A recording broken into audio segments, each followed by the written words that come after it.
Fala, gente, tudo bem? Tô aqui para fazer mais um vídeo da série a respeito de um panorama bíblico que você pode fazer em 30 dias, mas que já viraram 300 dias aqui no canal. Mas, enfim, queria pedir para você, se você não é inscrito ainda e quiser se inscrever, fica à vontade, só clicar no botãozinho de inscreva-se. E vamos lá pro vídeo. A gente vem trabalhando a perspectiva da história de Deus com o seu povo. E agora a gente chega num momento interessante, que é quando entram as profecias messiânicas, né? No último vídeo que a gente fez, a gente falou sobre o pecado de Israel, ou os pecados de Israel, onde que o povo errava. E agora nós vamos entender qual que é a solução de Deus para essa situação, né? Como Deus vai interferir na história, resolvendo essa questão. E, enfim, nós temos algumas leituras hoje, e eu frisei apenas alguns versículos para que a gente consiga entender como um todo. É importante falar antes disso que os livros proféticos da Bíblia, eles são divididos em dois grupos, os profetas maiores e os profetas menores. Os profetas maiores têm apenas esse nome porque os seus livros são maiores, eles escreveram mais, e os profetas menores escreveram menos, tá? Quando que os profetas vão aparecer, em que contexto que eles vão profetizar?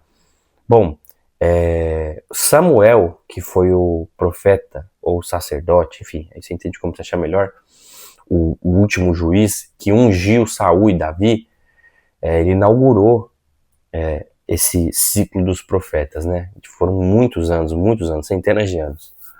E aí depois dele, o povo começa a passar por algumas dificuldades. Então tem o reino unido, que é Saul, Davi e Salomão, e depois o reino se divide, né? E nessa divisão do reino, o que acontece é que a parte norte de Israel é invadida pelos assírios. E o que vai acontecer é que o povo vai se desmantelar e, enfim, as 10 tribos que estão no norte do território vão ficar sob domínio dos assírios, que vão fazer diversas coisas, como dominar o povo, implementar a cultura, enfim, fazer diversas coisas. E nesse período vão ter profetas que vão estar nessas tribos do norte e profetas que vão estar nas tribos do sul, certo? Os profetas que estão nas tribos do norte, que já estão passando por um processo de realmente ser escravizado, tá sob o domínio de um povo, um exílio mesmo, esse povo, esses profetas, eles vão profetizar para que o povo se arrependa, volte os seus olhos para o Senhor, etc. Os profetas que estão no sul, que ainda não foram dominados, eles vão profetizar para que o povo que ainda não foi dominado pelos invasores se arrependa dos seus maus caminhos e voltem-se ao Senhor, certo? Então a maioria desses profetas são contemporâneos, eles vão profetizar, enfim, sobre diversos contextos. E aí é interessante, né, porque a gente falou sobre o pecado de Israel, e agora nós vamos falar sobre a profecia, as profecias messiânicas, como Deus vai entrar na história para resolver a questão do seu povo. E por que essas profecias, elas vão muito além de resgatar os hebreus, e elas, na verdade, atingem o mundo como um todo. Bom, aí temos algumas leituras, e eu queria frisar com vocês aqui 3 leituras do livro de Jeremias, tá? A primeira, que é Jeremias 23, 2, que vai falar assim, ó: portanto, assim diz o Senhor, o Deus de Israel, contra os pastores que apacentavam meu povo. Ou seja, a partir daqui, o profeta Jeremias, né, ele vai falar contra falsos mestres, pessoas que estavam ali, na verdade, corrompendo o povo, certo? E aí ele vai dizer que, enfim, vai chegar um dia que o Senhor vai se levantar e vai trazer renovo, ele vai mudar a história do povo e vai fazer deles uma grande nação de novo. Olha que interessante o versículo 6, ó.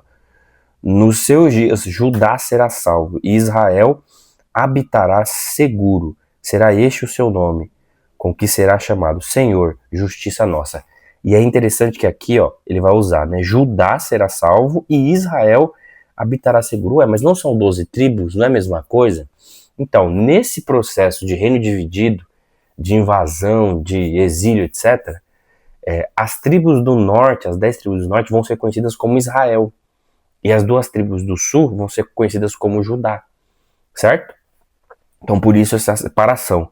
E olha como Jeremias está aqui profetizando sobre os 2 contextos, dizendo que Deus, ele vai salvar Judá e Israel habitará seguro. Olha que interessante. Então Deus começa a fazer as suas promessas de tirar o povo daquela situação. E aí depois nós fomos aqui para o livro de Isaías, que aqui é bem interessante, ele vai começar, o profeta Isaías, né, que é um outro profeta que vai aparecer nesse cenário, o profeta Isaías vai começar a dar as características desse Salvador. É importante falar isso porque as pessoas tinham uma perspectiva de que esse Salvador era um cara político, né, como Davi era, um rei dominante, um rei de guerra, um rei que, enfim, subjugava as outras nações. Então as pessoas tinham essa perspectiva sobre esse rei que ia vir, né, o Messias, o prometido. E aí olha que legal, como Isaías ele vai quebrar a expectativa do povo e aí vai gerar uma série de confusões, né? Olha que interessante, porque um menino nos nasceu, Isaías 9:6. Um filho se nos deu, o governo está sobre os seus ombros. E o seu nome será maravilhoso, conselheiro, Deus forte, Pai da eternidade, príncipe da paz. Beleza. E aí vai falar, no versículo 7. Para que se aumente o seu governo e venha a paz sem fim sobre o trono de Davi, sobre o seu reino, para o estabelecer e o firmar mediante juízo. Beleza. Aí continua. Se você olhar como é que o profeta Isaías vai apresentar, ele vai falar desse menino, vai falar do Messias, do que vem como menino, e falar que ele vai retomar o poder de Davi, o trono de Davi, sabe? E isso aqui gerou uma confusão absurda, porque quando Jesus veio, as pessoas acreditavam que ele ia ser um líder político como Davi foi. E foi uma queda de expectativas muito grande. Se você olhar, por exemplo, Isaías 53, Isaías 53, eu vou até abrir aqui, ó, ele vai descrever Jesus Cristo, né, o Messias, como alguém que sofreu. Olha só, Isaías 53, vou abrir aqui para você, ó. O exemplo, versículo 5 de Isaías 53. Mas ele foi transpassado por causa das nossas transgressões, foi esmagado por causa das nossas iniquidades.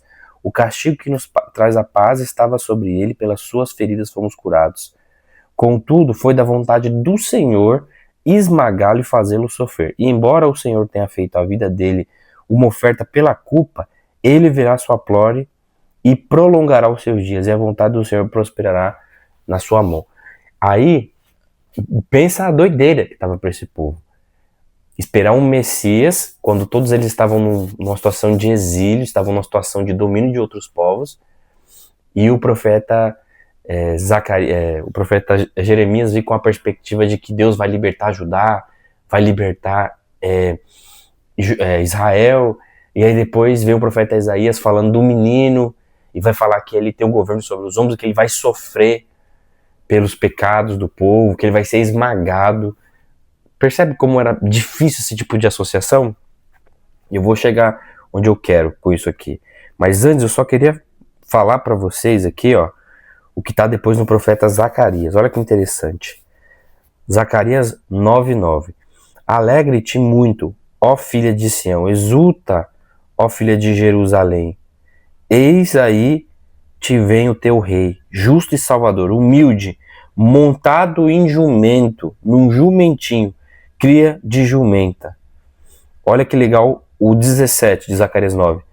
Pois quão grande é a sua bondade, quão grande é a sua formosura. O cereal fará florescer os jovens e o vinho as donzelas. Aqui o cereal cereal, que é essa semente, né? É símbolo de prosperidade. E o vinho simboliza alegria, né? Olha que interessante. Aí o Messias, o prometido, ele vem montado num jumento e ele vai trazer alegria e prosperidade. Onde eu estou tentando chegar com isso, gente? Por que a mensagem do evangelho ela é tão absurda? E por que até hoje os judeus não creem que Jesus Cristo é o Messias? Porque é uma mensagem completamente disruptiva. É uma mensagem que vai na contramão do que a mente humana é capaz de produzir. Quando nós pensamos em liberdade, quando nós pensamos em poder, quando nós pensamos em ser de fato livres, a gente sempre pensa que vai ter alguém dominante, próspero, alguém que vai com punho de ferro dominar e fazer com que as coisas aconteçam. E o Messias, o Jesus Cristo, ele não é apresentado como esse rei dominante. Ele é o filho que serve, ele é o menino, Ele é aquele que é esmagado pelo Pai. O Jesus Cristo é aquele que vem num jumentinho. Então foge da lógica humana, porque a lógica humana sempre vai esperar o poder, o domínio, né? E Jesus Cristo vem de uma forma completamente humilde, quebrando esses paradigmas, mostrando que o reino dele não é desse mundo, porque ele não usa as ferramentas humanas para estabelecer o seu governo. Porque por meio das ferramentas humanas, o reino dele seria finito. Mas a proposta do evangelho, ela vai muito além disso. Ela promete um reino, Jesus Cristo promete um reino, que ele está para além dos domínios da terra. Ele está para além de quem são os reis, os presidentes, os governantes. O reino de Deus, a proposta do evangelho que Jesus Cristo veio promover, é alegria, prosperidade, é paz. E isso tudo não pode ser contabilizado por mãos humanas. Isso não pode ser construído por mãos humanas. Porque, querendo ou não, a gente está sempre destruindo as coisas. O ser humano, ele interfere na humanidade, causando uma série de problemas. A gente acha que para a gente estabelecer a paz, a gente precisa subjugar outros. E essa é a forma humana de fazer justiça. E a grande mensagem que eu pego aqui dos profetas é que alguém tem que pagar o preço da paz.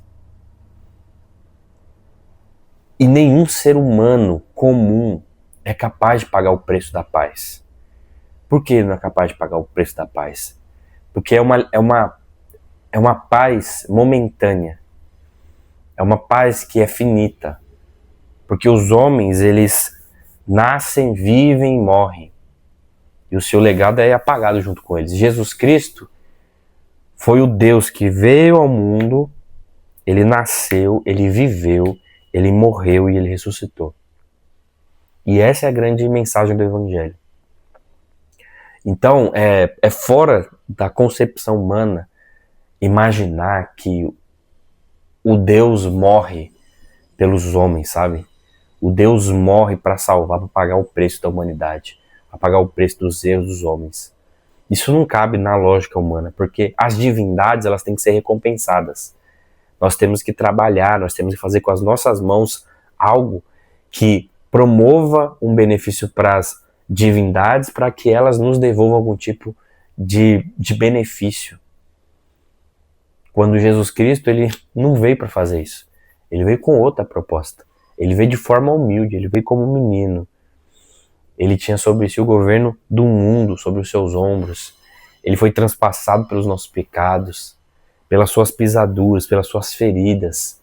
Nós fomos sarados. O pecado que estava sobre ele era nosso. Então, quebra a lógica humana, sabe? Porque a lógica humana, ela está sempre pensando no que nós podemos fazer com as nossas mãos. E a lógica do Messias prometido é em como ele pode resolver o problema dos homens, pagando com a própria vida e inaugurando um novo tempo a partir da sua ressurreição. Eu acho que é mais ou menos isso.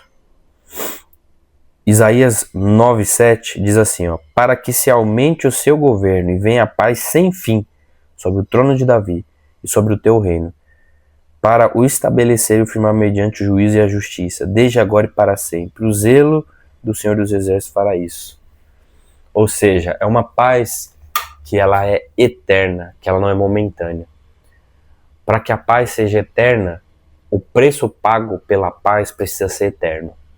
E nenhum ser humano finito consegue fazer um sacrifício que seja eterno, a não ser Jesus Cristo, o homem-Deus, que mesmo, e aí nós estamos falando de união hipostática aqui, que ele era homem e que ele era Deus.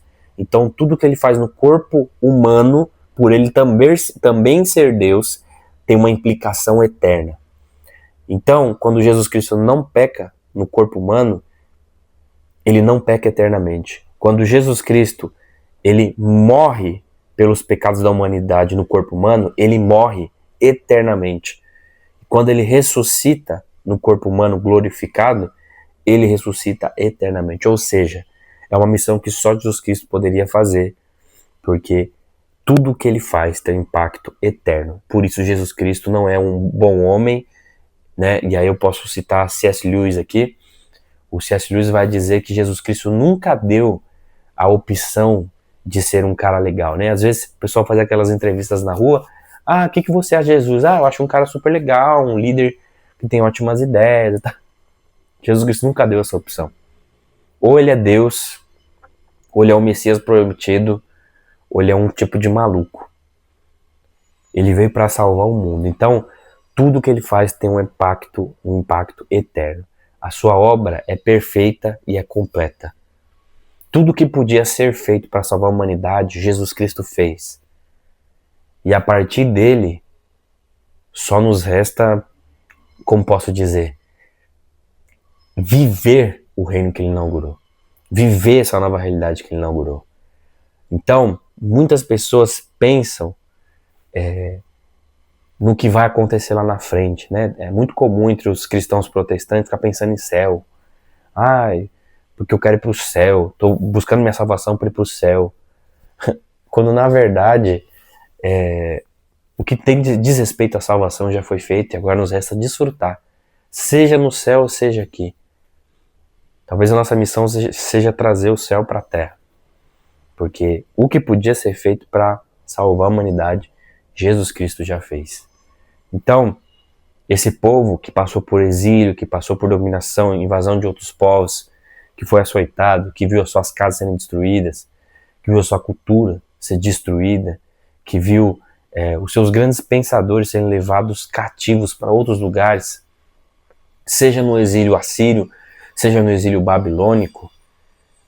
O que esse povo sonhava era um momento em que um rei dominante como Davi viria e resolveria todos os problemas, empunhando a espada em cima do cavalo branco e matando todos os inimigos. E o que Jesus Cristo fez foi inaugurar um reino que ele está muito além do domínio, está muito além da força física, está muito além das batalhas. É uma paz que excede todo o entendimento. É uma paz que, independente do que aconteça, a gente continue bem. E aí, só para finalizar, recentemente aqui no Paraná, eu não sou do Paraná, sou de São Paulo, mas teve essa questão do tufão, né, que atingiu a cidade de Rio Bonito de Iguaçu, se eu não me engano. E aí é aquele momento que você fica pensando, né? Eu vi um vídeo de uma mulher extremamente abalada emocionalmente filmando, assim, o que parecia ser um galpão ou um mercado completamente destruído pela força dos ventos, né? E ela pensando, e ela falando assim, meu Deus, por que aconteceu isso comigo, Deus? Por que aconteceu? E aí é difícil, né? Você lidar com um momento como esse. E por isso que é importante a gente entender a perspectiva correta do Evangelho. Porque o que Deus promete a nós em Jesus Cristo não é prosperidade humana, não é ser beneficiado, humanamente falando, com riquezas, com imunidade às catástrofes, com outras coisas mais como a velhice, as doenças, tudo isso pode nos acometer de alguma forma. Mas da perspectiva do Evangelho, ainda que tudo isso nos acometa, Jesus Cristo já venceu a morte por nós. A pior coisa que pode acontecer para um ser humano é a morte. E a morte foi vencida na cruz. Então, o desafio do cristão é viver como quem não tem nada a perder. Não é viver esperando que alguma coisa mirabolante aconteça para que faça ele reinar ou dominar de alguma forma. Mas sim descansar no fato de que Jesus Cristo já venceu a morte e por isso não temos nada a perder. Mas, poxa, o exemplo, aquela mulher lá perdeu a casa dela, perdeu tudo. É verdade, ela perdeu tudo. Mas, independente de tudo que aconteceu, é dada a ela uma oportunidade de recomeçar. E aí pode parecer duro o que eu vou falar aqui, mas ainda que ela morra, a vida começa do outro lado. Isso aqui é uma pequena parcela da eternidade. E Deus nos deu acesso à eternidade. Na eternidade não existe escassez de recursos, de saúde, não existe essas intempéries do tempo que podem nos atingir. E isso é difícil da gente entender. É difícil da gente entender. Eu tô doente esses dias, né? Tô bem doente. Pra falar a verdade, ontem eu fiquei deitado o dia inteiro, hoje eu tô um pouco melhor. E eu tava pensando, cara, se eu morresse, né? Se eu morresse hoje, tava tudo certo. O apóstolo Paulo falou que morrer para mim é lucro e viver para mim é Cristo. Então, tudo que tá aqui é passageiro.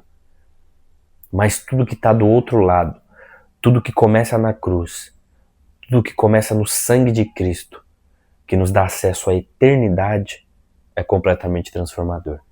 E o reino dele não é desse mundo.